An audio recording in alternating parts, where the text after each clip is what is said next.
conversation du week-end.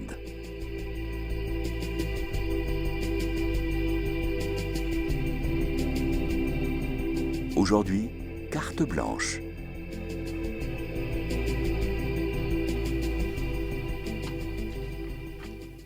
Bonjour et bienvenue dans votre conversation du week-end. Nous sommes très heureux de vous retrouver aujourd'hui pour la dernière carte blanche de l'année, avant l'été, avant les vacances.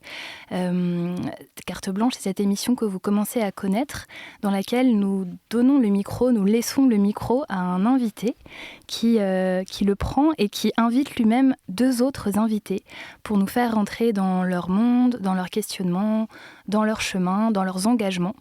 Et aujourd'hui, nous avons la grande joie d'accueillir François-Xavier de Boissoudy. Bonjour. Bonjour Flore. Merci beaucoup d'être avec nous aujourd'hui. Donc, dernière carte blanche de l'année, grosse responsabilité pour terminer l'année en beauté. Mettez-moi la pression, merci. En beauté, justement, on va en parler, je crois. Puisque François-Xavier de Boissoudy, vous êtes peintre. Et votre peinture a changé le jour où Dieu a répondu à votre appel au secours, alors que vous aviez 38 ans. Vous avez dit être sorti du coma ce jour-là. Depuis, la lumière qui vous a inondé se retrouve dans vos toiles. Vous la cherchez, vous la montrez. C'est la technique du lavis que vous avez adoptée, c'est-à-dire très peu de couleurs, de peinture ou d'encre délavée à l'eau. Le résultat, ce sont des images où le clair-obscur est roi, permettant à la figure humaine, souvent biblique, mais pas toujours, de jaillir dans ce décor sobre qui semble son prolongement. Vous acceptez, je crois, que l'on dise de vous que vous êtes un peintre de l'art sacré. J'ai résumé très succinctement pour que les auditeurs qui ne vous connaissaient pas commencent à vous rencontrer. Est-ce que vous voulez nous dire autre chose sur vous avant enfin de nous présenter vos invités ? Disons que un résumé est toujours une chose un peu terrible parce que justement tout est précipité et mis dans une boîte. Je dirais que effectivement c'est la suite à une sorte de délivrance, une rencontre qui délivre que je me suis autorisé à embrasser véritablement la carrière de peintre. Et c'est un surgissement intérieur qui m'a permis de me dire que je pouvais être le responsable de ce que je vois et de le redonner à voir, et de le représenter, de vous présenter à nouveau ce que j'ai vu de la réalité par rapport à cette présence intérieure, cette capacité de dire « je », d'être le responsable de sa vision et de se dire, comme on a été ému et émerveillé, il doit y avoir quelque chose de bon dans ce que j'ai vu. Notamment, le surgissement de la lumière plutôt que des visages, bien sûr, mais cette lumière-là, maintenant que je travaille en couleur, non pas seulement sur des thèmes bibliques, c'est-à-dire pas seulement à partir d'un texte, mais juste à partir de la réalité, et la réalité est en couleur, donc je la traite en couleur, voilà. Donc c'est un travail qui est fondé sur la surprise, sur l'émerveillement, sur ce qui n'était pas prévu. En fait, c'est le travail d'apprendre à recevoir des choses de la réalité. Et on est prévenu à l'intérieur de nous-mêmes que c'est le moment de faire quelque chose. Ma prochaine exposition s'appellera Le moment favorable. Voilà, ce moment, parce que on est ému, parce que intérieurement quelque chose bouge en nous et on se dit c'est le moment. C'est pas on a la volonté de se laisser faire, mais on ne choisit pas avec des idées ce qu'on va faire exactement. On n'a pas des idées préconçues. L'idée, c'est juste de se déplacer et de regarder autour de soi et de faire ce qui nous a bouleversés. Voilà. Comme signe de la présence. Merci beaucoup François-Xavier de Boissoudy. Je vais vous laisser maintenant nous annoncer qui est là avec vous ce matin. Voilà. Et vous avez carte blanche. Je vous remercie Flore. Alors, j'ai invité deux amis, deux proches, avec qui j'avais envie de parler de la chose qui nous rassemble peut-être le plus. C'est notre nos pratiques artistiques, j'ai nommé un peintre, Hubert de Chalvron,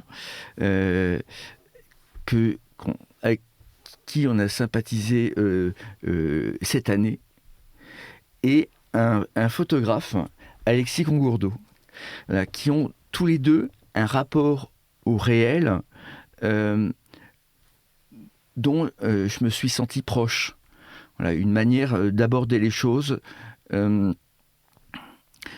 qui est juste celui de la vision. Ne pas prévoir, mais juste voir et laisser passer ce qu'on a vu.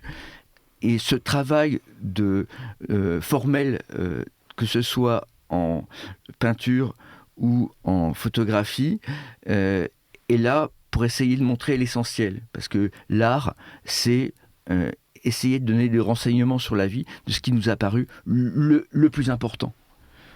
Voilà, donc je vais poser une question donc, à Hubert. Qu'est-ce que c'est pour toi l'art? D'où ça vient? Qu'est-ce que ça mobilise en toi? J'entends, est-ce que ça provient de ta tête, de ton cœur?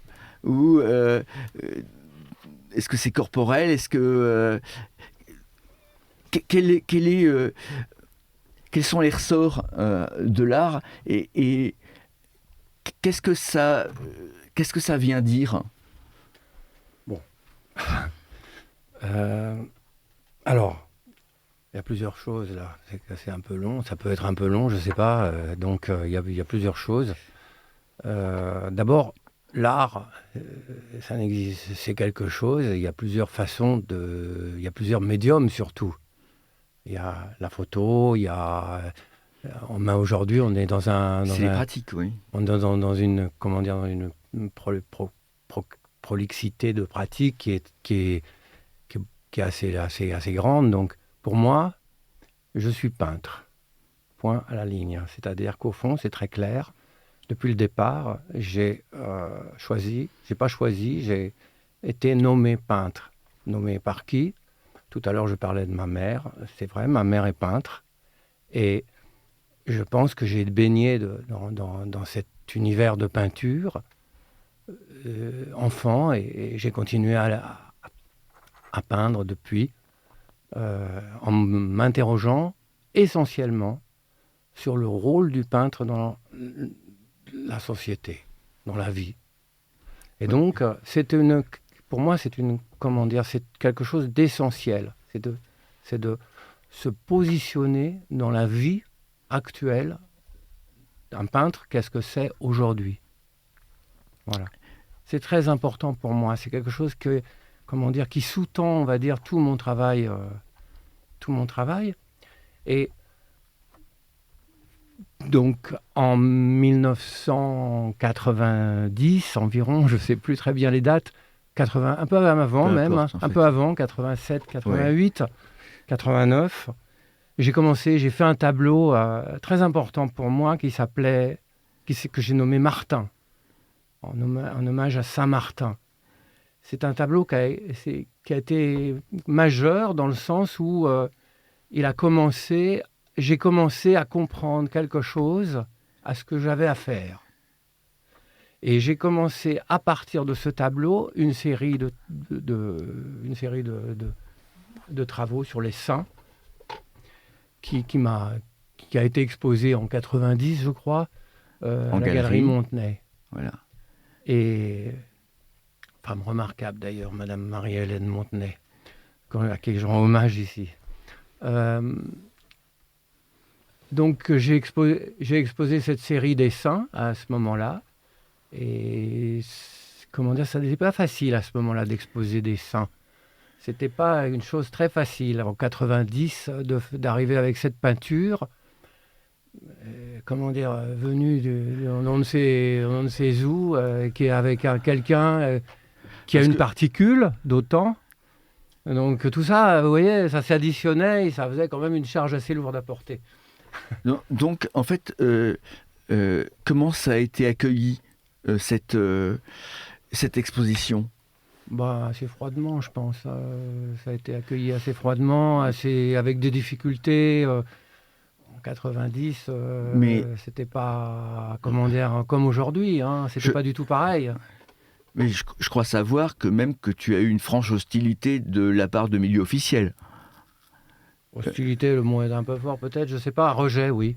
Hein, oui, ça s'appelle. Rejet, certainement. Rejet, comment on peut dire, classifié aussi. J'étais classifié, j'étais mis dans une certaine façon de faire.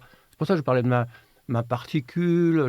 J'avais une charge. Je me suis pas rendu compte de cette charge que je portais. En fait, je m'en suis pas rendu compte.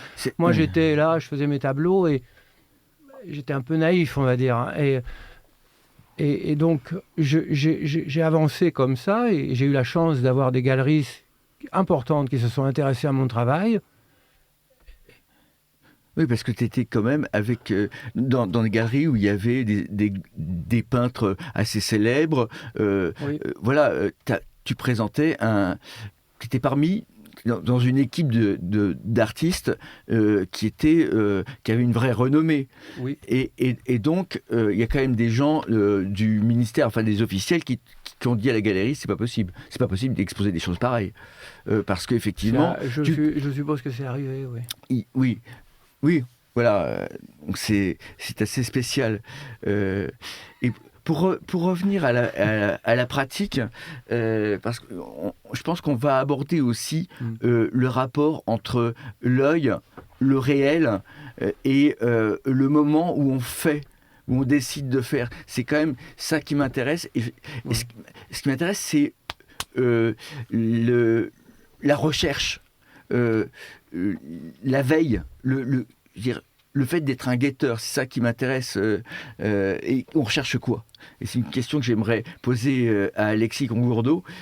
Qu'est-ce qu'on cherche quand on se promène comme tu le fais depuis des années? Parce que c'est vraiment, on peut dire de la promenade, mais c'est le wanderer, quoi. C'est le promeneur, avec son appareil qui est à l'affût. Et tu cherches quelque chose. Qu'est-ce que tu cherches? Eh bien, merci François-Xavier de me donner un peu la parole. Qu'est-ce que je cherche? Eh bien, justement, je ne sais pas. Et en tout cas, j'ai envie de dire qu'à l'intérieur, ça cherche quelque chose, ou quelqu'un cherche quelque chose d'autre.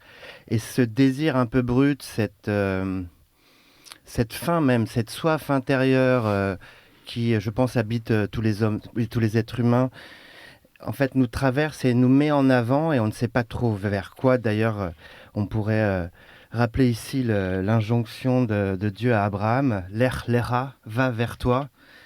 Et il y a quelque chose de cet ordre-là dans la pratique artistique, qu'elle soit photographique ou même poétique, c'est qu'on ne sait pas par avance ce que ça va donner. Alors, personnellement, je me retrouve facilement fasciné, voire bouleversé, ému, subjugué. Il y a plein de mots qui pourraient convenir parce que j'ai sous les yeux.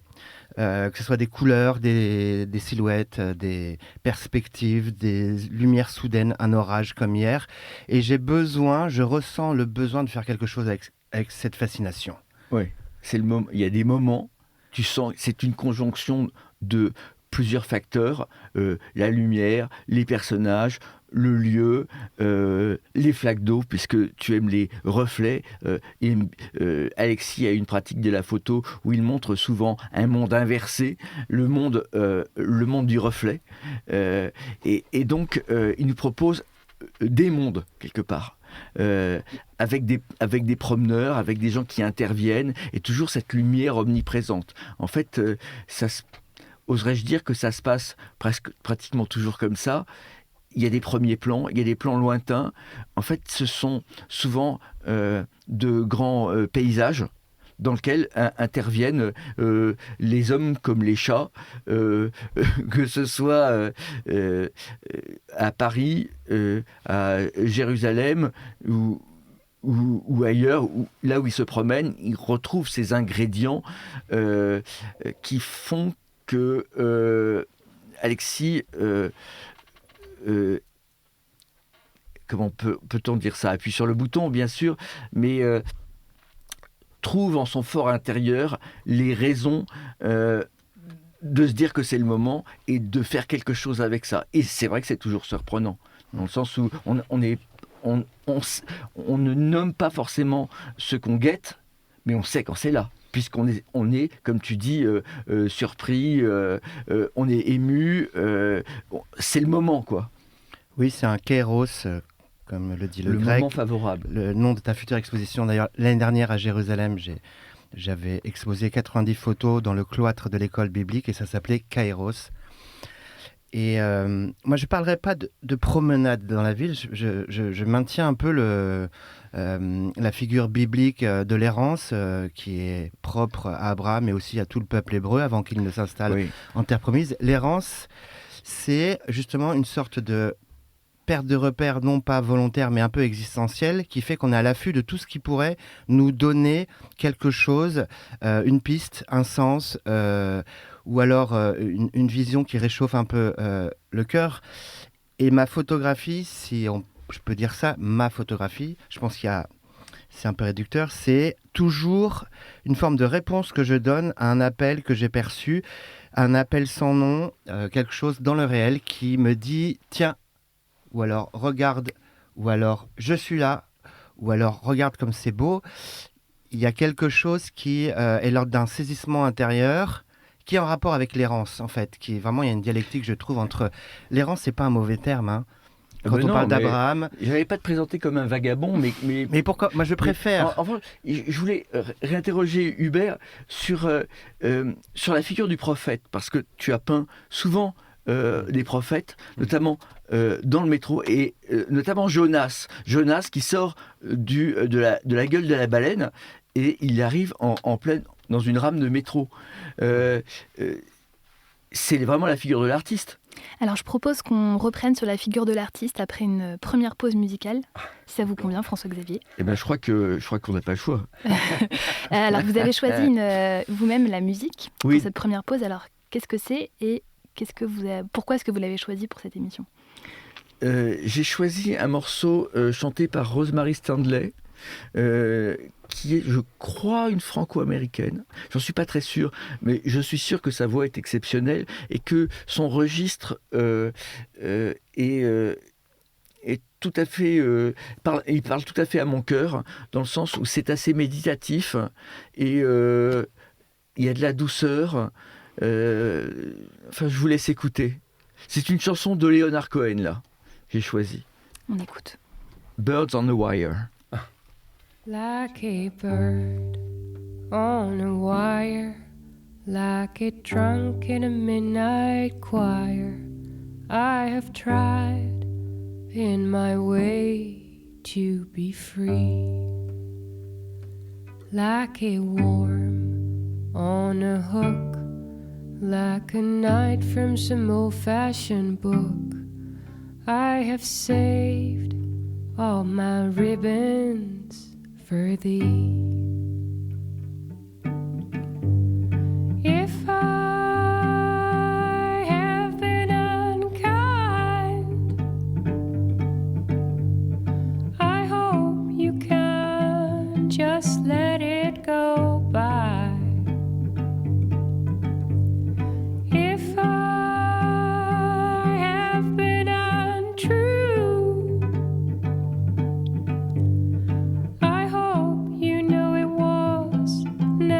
to you.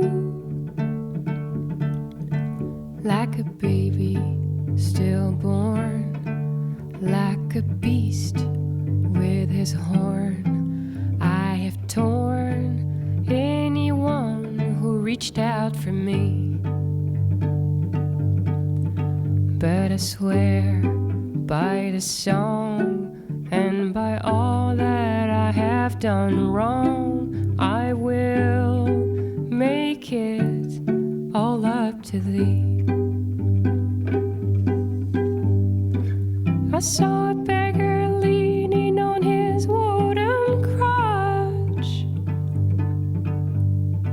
He said to me, "You must not ask for so much." And a pretty woman leaning in her darknet door, she cried to me, hey, why not ask for more? Like a bird on a wire, like a drunk in a midnight choir, I have tried in my way to be free. Like a worm on a hook, like a knight from some old-fashioned book, I have saved all my ribbons for thee. Vous êtes bien sur KTO Radio dans votre conversation du week-end et aujourd'hui, c'est François-Xavier de Boissoudy qui a carte blanche avec ses deux invités, Hubert de Chalvron et Alexis Congourdeau. Oui, Hubert, avant cette pause, je t'interrogeais sur la figure de l'artiste comme prophète.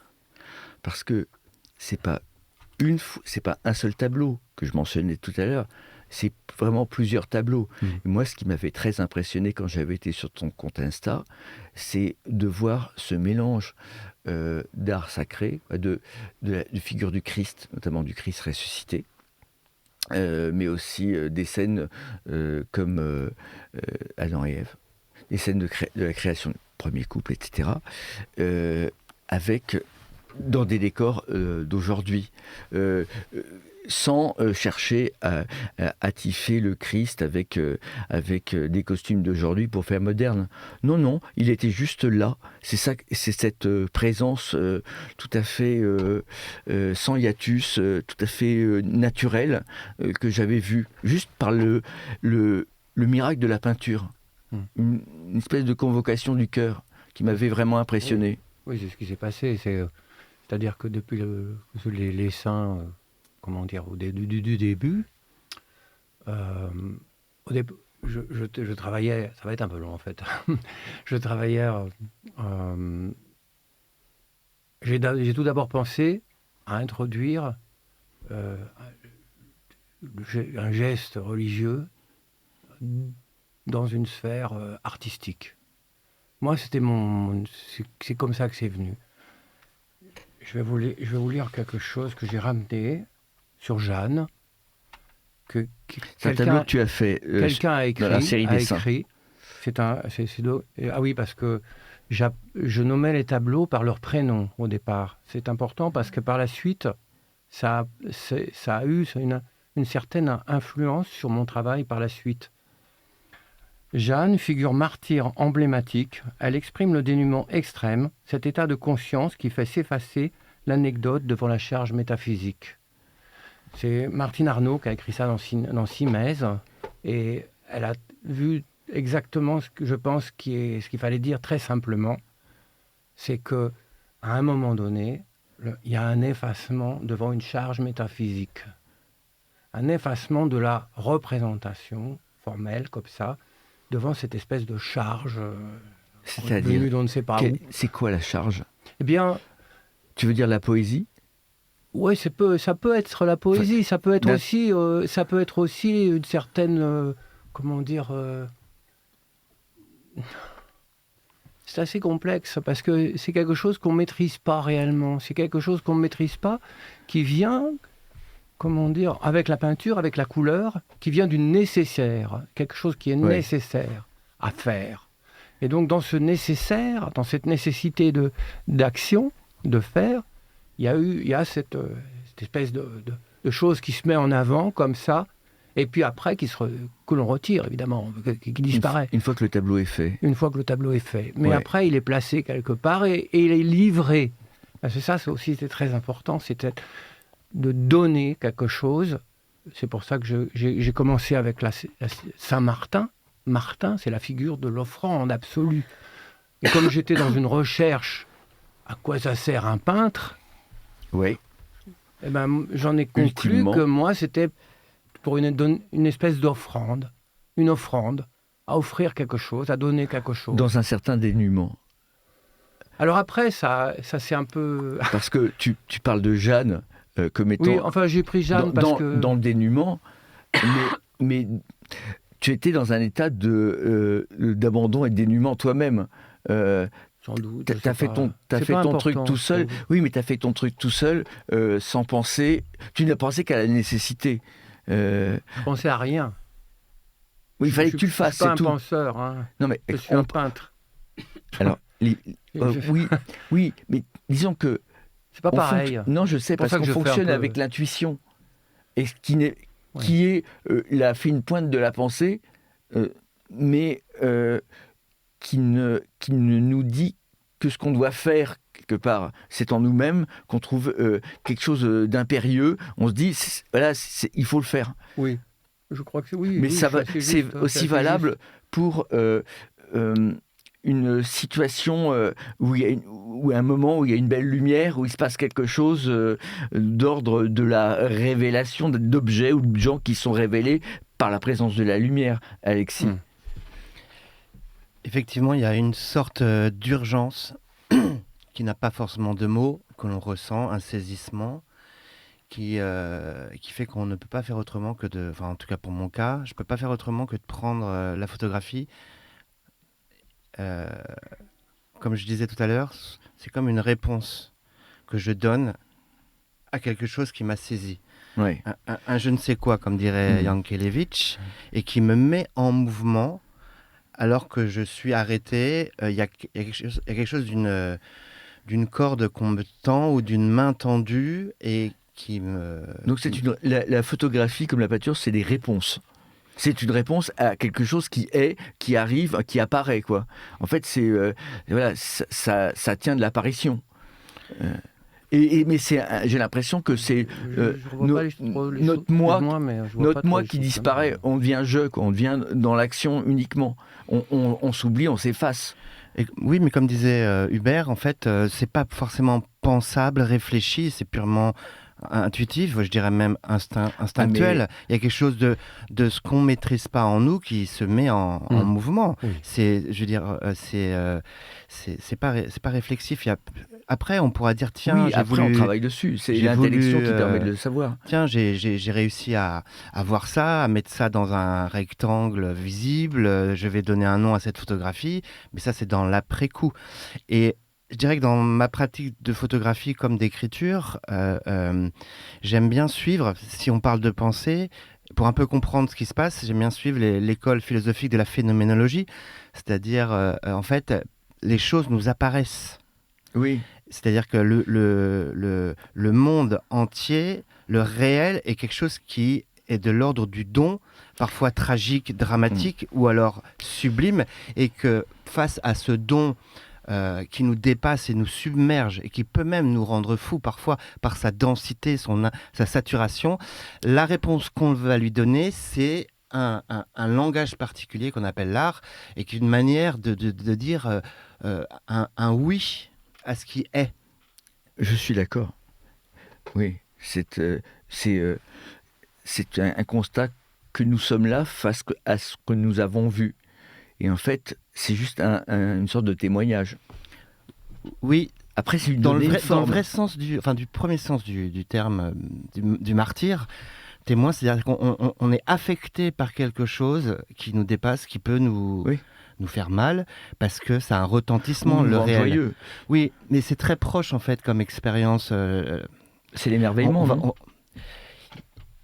Bobin, il dit que en fait, la vie, si ça nous arrache pas le cœur, ça sert à rien. C'est plus que, moi, je penserais que c'est à la fois un pâtir, comme dans le fait qu'on porte quelque chose, qu'on le subit, et quelque chose en même temps qui nous nourrit, qui nous redresse, qui nous relève. C'est une expérience assez paradoxale, mais c'est difficile à exprimer par des mots. C'est pour ça que l'art existe, pour dire ce qui n'a pas de mots. Justement. Voilà, alors une expérience de l'invisible. Tu ressens ça, toi ? Pas du tout. Non, je ressens pas du tout une présence de l'invisible. Moi, je continue à faire des tableaux qui partent comment dire, de... T'as déjà vu la Sainte Vierge ? Parfois. Pourtant, tu l'as peint. Parfois, oui. Oui, ça arrivait. Ça s'appelle pas ça, une expérience de l'invisible, pardon. C'est celle que j'ai peinte, pour en faire à laquelle tu fais référence, à une blouse de peintre. Ah oui. Oui. mais la blouse du peintre. Et ça m'intéressait beaucoup par rapport à ce travail sur la Sainte Vierge, de la revêtir de cette blouse, parce que je cherchais un vêtement qui soit beau, qui soit porteur de quelque chose. Mais beau, pour moi, ça signifie pas une belle couleur ou quelque chose qui soit beau, entre guillemets. C'est quelque chose qui existe, que j'ai seulement en moi, et que je peux, moi, dire ça m'intéresse parce que ça représente quelque chose que je pourrais éventuellement dire c'est beau. Mais j'en suis pas sûr. Tu veux dire que c'est juste? Ça t'a paru juste? C'est juste, voilà. Ouais. C'est plus important de dire c'est juste que c'est beau. C'est une autre manière d'aborder la chose, je pense. Oui. Mais c'est à peu près... Et Dieu vit que cela était juste. Pardon? Ou que cela était bon. C'est un peu similaire, je Bah crois. oui, c'est ça. Effectivement, c'est du ressenti. Mais on fonctionne avec ça. Le juste se rapproche de quelque chose qui a à voir avec la vérité.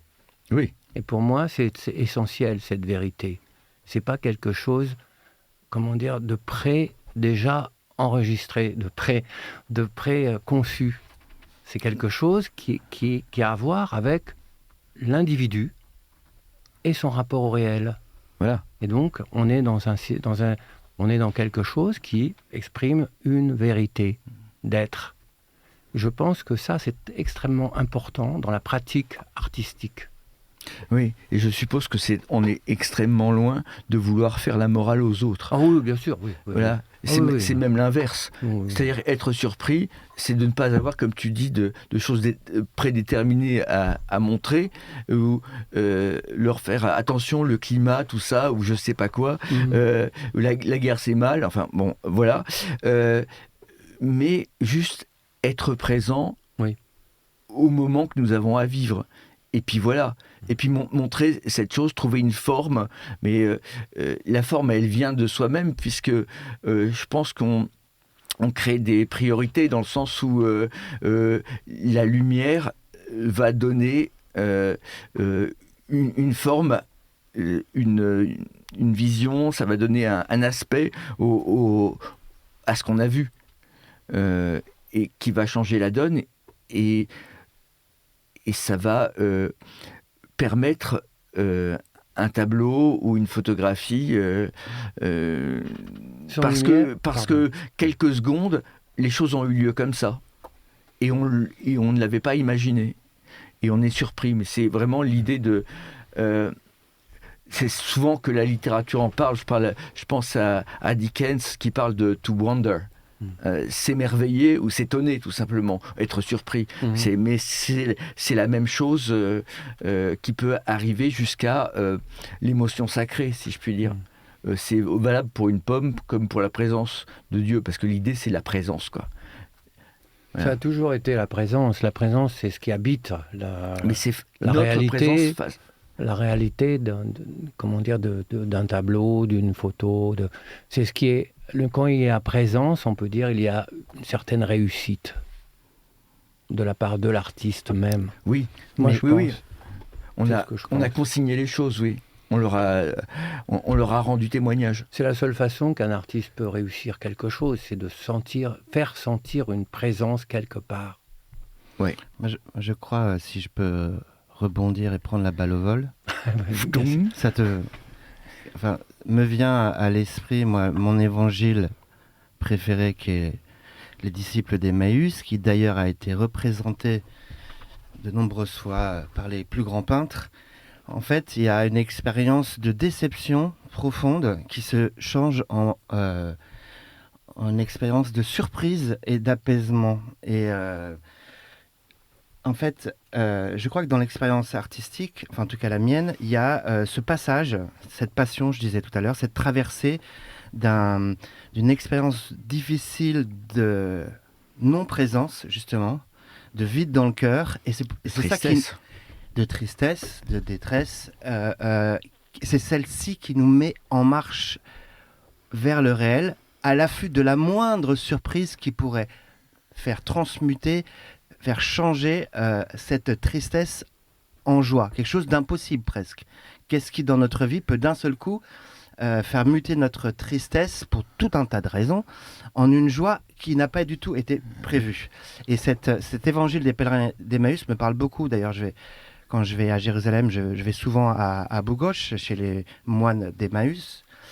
Et parce qu'il y a cette expérience qu'en chemin, dans cette errance qui au départ est triste, puisque les disciples ne comprennent absolument pas ce qui s'est passé, leur idéal ou leur désir a été anéanti, et dans une marche, il y a quelqu'un qui vient leur interpréter complètement différemment ce qu'ils pensent s'être passé. Et dans cette présence et interprétation, ils repartent avec intérieurement une présence. Et alors peut-être c'est une digression de mettre les pèlerins d'Emmaüs dans cette discussion sur l'art. Moi, je trouve beaucoup de ressemblances, puisqu'on a un événement de sublimation dont parle l'art. Donc tu veux dire qu'il faut avoir... le Christ émet un signal qui fait, si je puis parler comme ça, que ces deux personnes ont le cœur brûlant, comme ils le disent eux-mêmes. Notre cœur n'était pas brûlant tandis qu'ils nous parlaient. Voilà. Et c'est vrai que le monde peut nous parler, la présence de la vie même, on peut la sentir n'importe où, et l'envie d'en rendre compte, l'envie de dire, regardez, cette expérience, que ça m'est arrivé, ça peut vous arriver à vous, regardez comment ça peut être le réel, ça donne envie de faire de l'art. Oui, tu disais tout à l'heure que j'aimais bien mettre une inversion dans mes photographies. Alors, je prends une flaque d'eau en photo et j'inverse et puis ça donne tout autre chose. Mais je crois dans les pèlerins d'Emmaüs ou même dans la pratique artistique, en tout cas la mienne, il y a cette expérience de tout d'un coup ça se renverse. Et là, on est presque dans les béatitudes ou dans le Magnificat, c'est-à-dire les assoiffés sont rassasiés, les tristes ont le cœur brûlant. Et dans ma pratique artistique, c'est pas du tout réfléchi, mais c'est cette expérience-là de transformation de son propre cœur grâce à la présence, à l'événement, à la surprise qui n'était pas du tout prévue et que j'essaye de mettre en forme dans la photo, le dessin ou l'écriture. Il y a une image, je rebondis sur un truc, le renversement. Il y a une image dans le cinéma français qui est tout à fait étonnante sur la conversion. C'est dans un film de Louis de Funès, c'est dans Rabbi Jacob. Le patron arrogant et son chauffeur juif sont en voiture avec un bateau amarré sur le toit de la voiture, et la voiture sort de la route et comment dirais-je, est renversée, et finalement la voiture et le bateau se renversent et le bateau arrive sur l'eau. Tout ça tombe dans une rivière, mais dans le bon sens. Voilà, il y a quelque chose d'un renversement qui ressemble à ce qu'on peut appeler une conversion. Ce moment, je l'ai toujours trouvé fabuleux, parce que ça dit un truc extrêmement profond qu'on pourrait prendre pour une plaisanterie, et qui est une image. Et nous qui sommes des fabricants d'images, on peut reconnaître dans cet art du cinéma une image qui va justifier un film, par exemple. Alors on va marquer la deuxième et dernière pause musicale de cette émission, avant de s'engager dans la dernière partie déjà. Donc vous êtes bien sur KTO Radio, dans la carte blanche de François-Xavier de Boissoudy. Et qu'est-ce que nous allons écouter maintenant, François-Xavier ? Bien, on va écouter un court extrait d'un quatuor de Beethoven, un quartet de Beethoven, ça doit être le numéro 18. Voilà. On écoute et on se retrouve juste après sur KTO Radio.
Vous êtes bien sur KTO Radio, dans la carte blanche de François-Xavier de Boissoudy, et nous entrons dans la dernière partie de cette émission avec ses deux invités, Hubert de Chalvron et Alexis Congourdeau.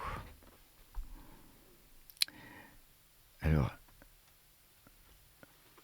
est-ce que l'art, c'est fait pour montrer ce qu'on a constaté ou pour faire la meilleure morale aux gens, pour leur apprendre comment vivre ? Est-ce que... Moi, j'ai l'impression d'être entouré d'entouré de films, de productions artistiques qui m'expliquent comment il faut vivre, ce qu'il faut faire ou pas faire. Très souvent, c'est quand même ça.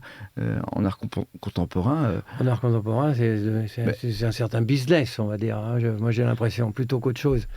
Donc, pas seulement, je sais pas. En fait, les choses sont en train de bouger actuellement un peu, c'est vrai. Moi, c'est le sentiment que j'ai.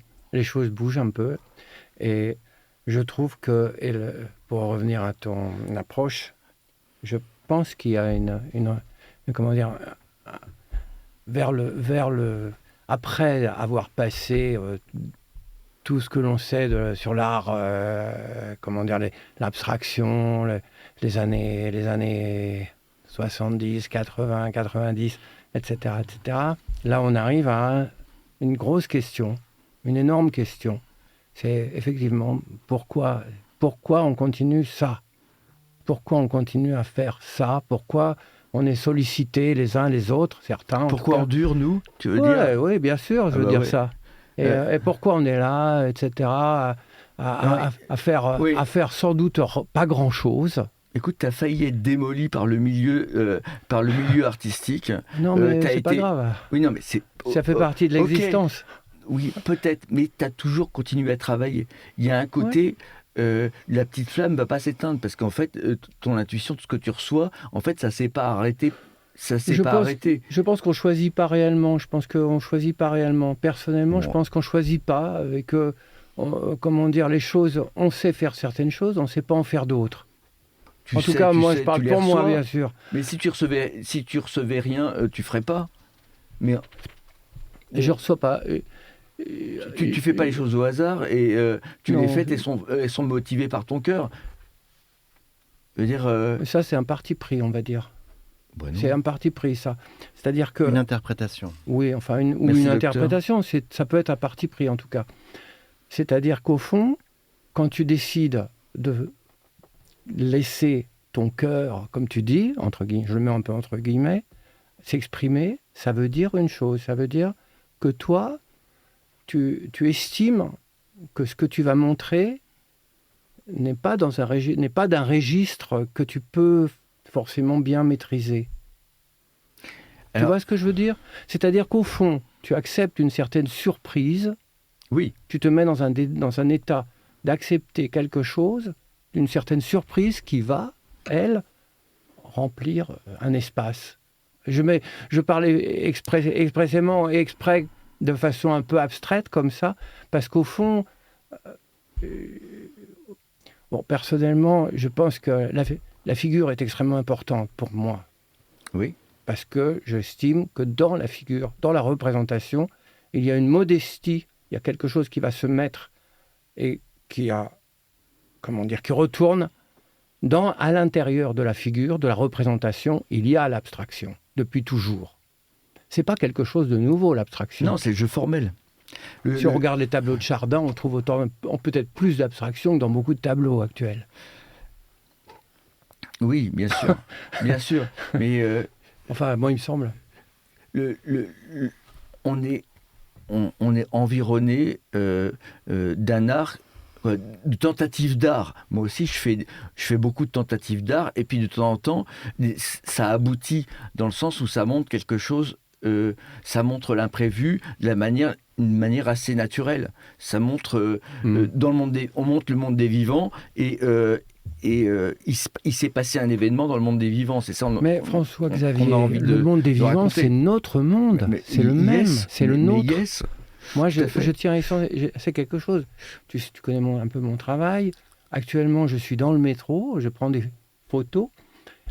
Je me sers des photos, moi. Je ne fais pas de photos en soi. C'est quelque chose dont je me sers. C'est des documents. C'est quelque chose. C'est partie de la technique pour moi.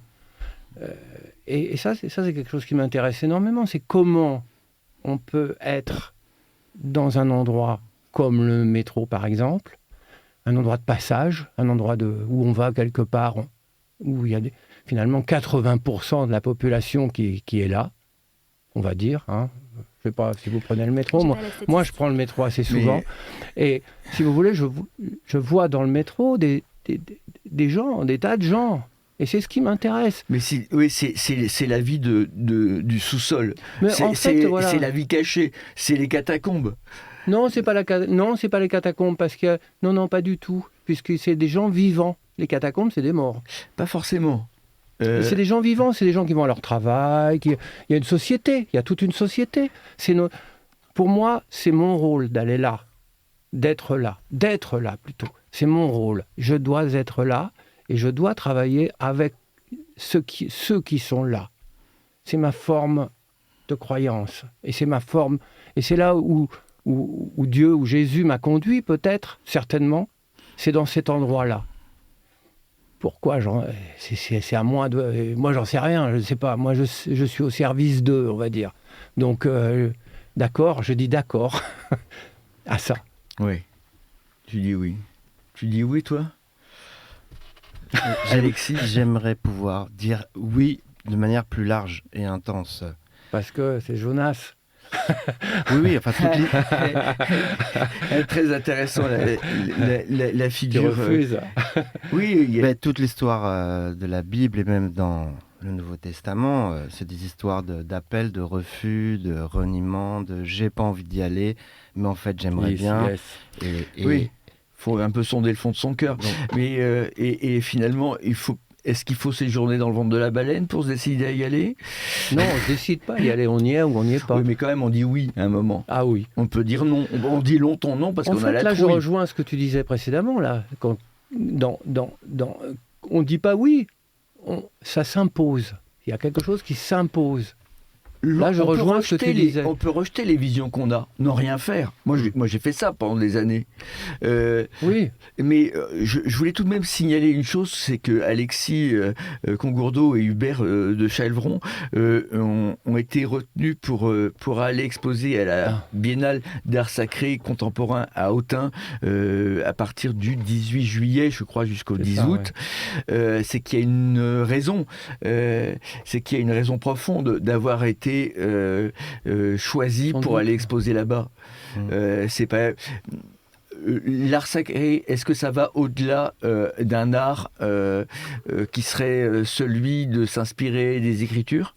Est-ce que l'art sacré peut se jouer en contemplant le vivant? Alexis? J'aime pas du tout la formule art sacré, c'est une manière de catégoriser un agir profond et parfois inconnu, comme disait Hubert. Puis, en fait, sacré, ça veut bien dire art saint, art à part, art mis à part, bon. Ou art premier. Si tu préfères. Je suis d'accord avec parce que Alexis. Non, ce que je veux dire, c'est que c'est une manière de séparer. Oui. Des pratiques, des visées artistiques, d'autres visées. En fait, pour moi, tout l'art, qu'on l'aime ou pas, que ce soit abstrait, cubiste, hyper figuratif ou merdique, entre guillemets, ça parle de quelque chose, ça parle de notre soif et ça parle de notre cœur profond. Pour revenir Tu crois à mon travail photographique et sur la prochaine Biennale d'Autun, moi je suis de plus en plus fasciné, d'ailleurs c'est un de mes projets, sur la notion justement du juste, qui en hébreu c'est le tzaddik. Abraham est un tzaddik, Noé est un tzaddik. C'est celui qui se met en mouvement, mais il ne sait pas trop vers quoi. Et bon, d'accord, c'est toi. Mais... Oui, non, mais j'essaye justement de formuler ça en projet artistique. Et un de mes grands projets prochains, qui a déjà commencé, c'est une série de photographies sur les juifs ultra-orthodoxes, les Hassidim, qui sont à New York, à Paris ou à Jérusalem, et de suivre le fil de la notion de c'est très intellectuel ça, disons, parce que suivre des notions quand on se prétend ne faire que par rapport à l'émerveillement ou l'étonnement qu'on a de la vie, c'est quand même une notion de... C'est pas une notion, c'est une d'être histoire. préparé d'une certaine manière. C'est pas une notion, c'est suivre une histoire. Et je suis de plus en plus fasciné par la Kabbale. Et dans la Kabbale juive, il y a cette légende des 36 justes cachés qui portent en secret le monde.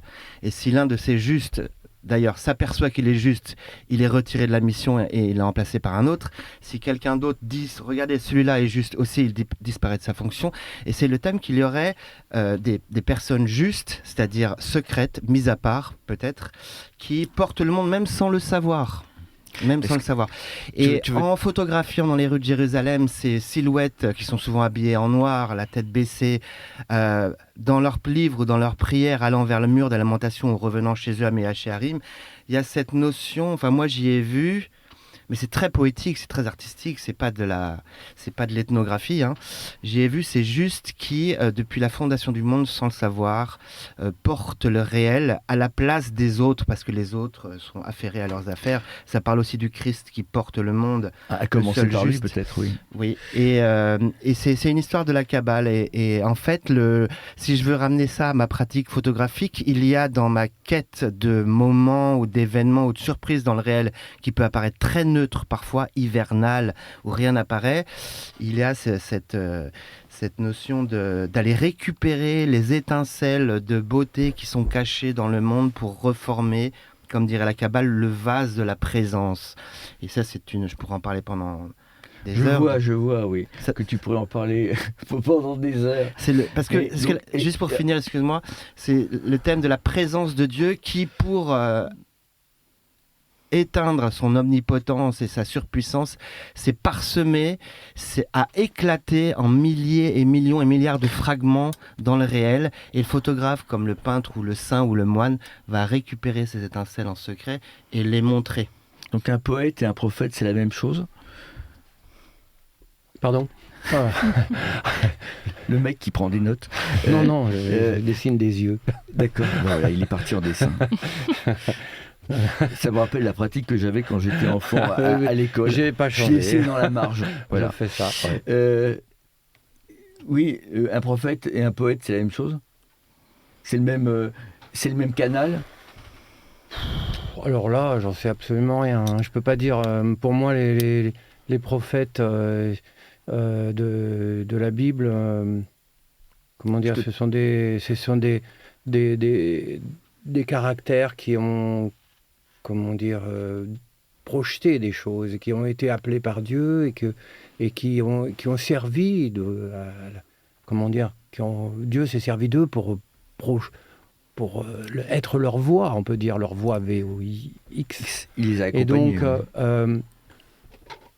que les artistes, je sais pas ça. Certains. Oui, voilà. Je sais pas. Là, encore, c'est une question de choix, de choix d'existence, de choix de vie. Je pense qu'il y a des artistes qui sont plus proches des prophètes, de la foi, des questions soulevées par la foi aussi, de tout ce questionnement que soulève la foi. Parce qu'on n'en a pas parlé, mais il y a un questionnement. Et donc, ce questionnement,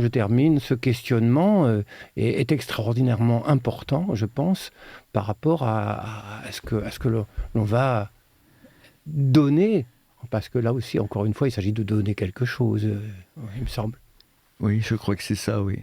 On reçoit un don et il s'agit d'en faire quelque chose pour leur donner à notre tour. Oui, restituer, oui. Merci infiniment François-Xavier de Boissoudy d'avoir accepté de jouer ce rôle un peu particulier ce matin, d'avoir été un animateur radio. Oui, mais c'est pas tout à fait un métier pour moi. Merci beaucoup à vos deux invités, Alexis Congourdeau et Hubert de Chalvron, c'est d'avoir joué le jeu, moi je vous remercie en tout cas. Conversé avec nous ce matin. C'était donc la dernière carte blanche de l'année. On se retrouve en septembre. Et je rappelle donc cet été, si vous passez à Autun, la biennale d'art sacré contemporain du 18 juillet au 10 août, où sont exposés Hubert de Chalvron et Alexis Congourdeau. Vous aussi, François-Xavier ? Non, moi c'était avant. Et je crois qu'Hubert de Chalvron, vous avez aussi un tableau dans une exposition en ce moment à Meaux, au musée Bossuet, l'art de toucher le ciel. Oui, c'est ça, voilà. L'art de toucher le ciel, oui. Exactement.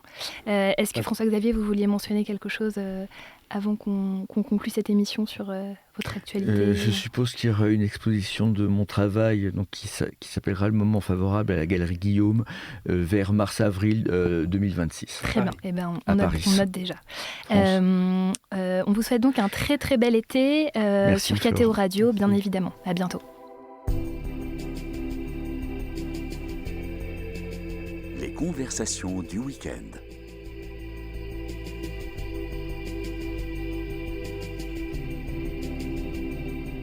Aujourd'hui, carte blanche.